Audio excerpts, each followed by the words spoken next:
السلام عليكم ورحمة الله. بعد الصلاة والسلام على رسول الله، أهلا وسهلا ومرحبا بكم معايا في فيديو جديد على قناتي وصفات أمي الغالية.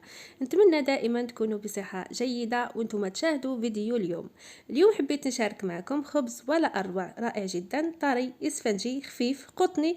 نحضره معكم بطريقة سهلة بزاف ومكونات جد بسيطة متوفرة في كل بيت، والنتيجة أكثر من رائعة. فقط ننصحكم دائما تتقيدوا بالمقادير وتتبعوا الخطوات جيدا وراح تتحصلوا على هذا النتيجة. ما نطولش عليكم، وعلى بركة الله نبدأ في المقادير وطريقة التحضير. إذا بالنسبة للمقادير نتكلموا على قياس الكاس المستعمل دائما 220 مليلتر، وممكن تستعملوا حتى قياس 240 مليلتر عادي، راح تتحصلوا على نفس النتيجة. نحتاج كاس حليب دافي، نحتاج 50 غرام لامارغارين ذايبة ما يعادل ملعقة كبيرة معمرة مليح، نحتاج 27 غرام سكر عادي ما يعادل ملعقتين كبار، نحتاج 7 غرام خميرة الخبز ما يعادل ملعقة كبيرة ممسوحة، ونحتاج أيضا نصف ملعقة كبيرة من الملح يبقى دائما على حسب الذوق، ونحتاج أيضا كوبين ونصف كوب من الطحين.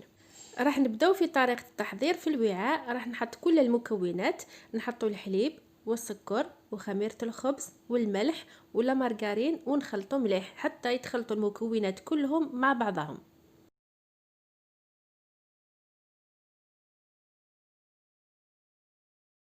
راح نزيد الفرينه كما قلت لكم، نحتاجو 2 كيسان ونصف كاس. نبدا نجمع العجينه تاعي حتى نتحصلوا على عجينه طريه. كما ننصحكم دائما العجينه تاعكم لازم تكون طريه باش تحصلوا على خبز ولا اروع، يجي بزاف خفيف رطب مقطن. لو كان العجينه تاعكم تكون ناشفه، الخبز نتاعكم راح يجيكم بزاف ثقيل ومعجن وماشي بنين.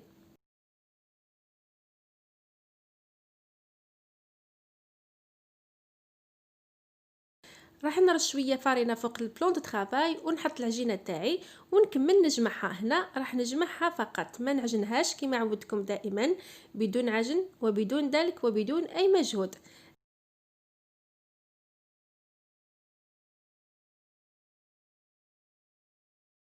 هكذا كما راكم تشوفوا هنا البنات مانيش نعجن فيها، نجمعها فقط، هذا ما كان.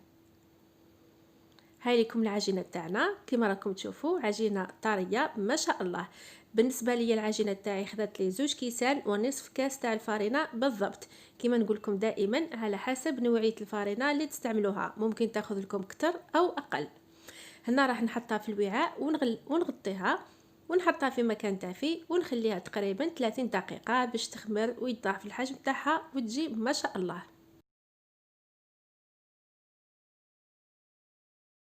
هاي ليكم العجينه نتاعنا من بعد ما خليتها مده 30 دقيقه، خمرت وتضاعف الحجم تاعها ما شاء الله.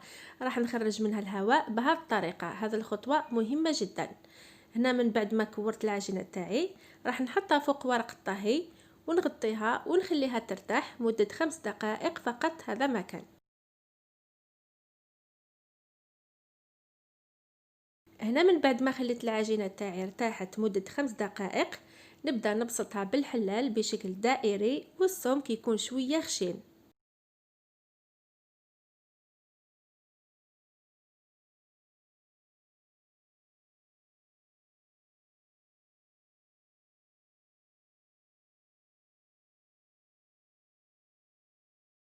نكمل نضغط هكذا بيدي،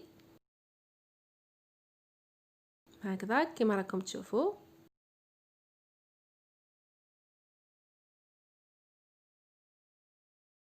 وناخذ الموس ونبدا نقطع في العجينه تاعي بهذه الطريقه.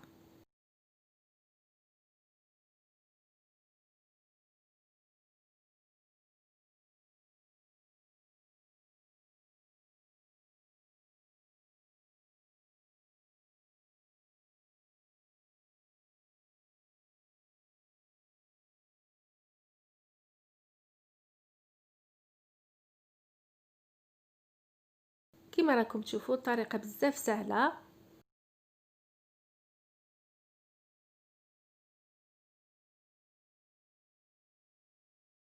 نزيد نضغط في الوسط هكذا.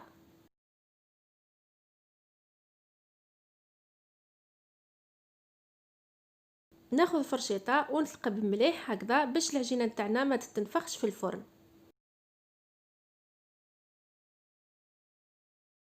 اذا هنا الخبز تاعي راح نحطه في الصينيه ونغطيه بمنديل ونخليه حتى يخمر ويتضاعف الحجم تاعو.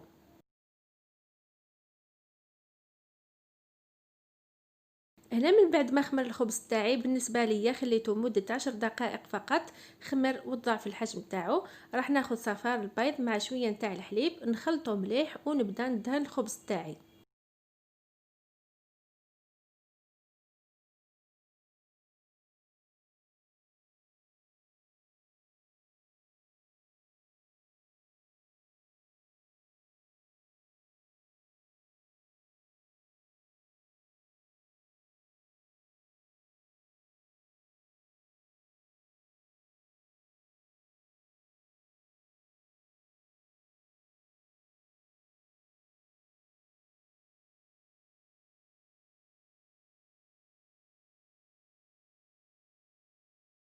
راح نزيد نرش عليه شويه نتاع الجلجلان وسانوج. اذا في هذه اللحظات الفرن تاعي راهو سخون، سخنته مسبقا. الخبز نتاعنا راح نطيبه في 180 درجه ومده طهي 10 دقائق فقط، هذا ما كان. ناخذ الصينيه تاعي نحطها في الفرن ونطيبوا الخبز نتاعنا ونشوفوه فيما بعد ان شاء الله.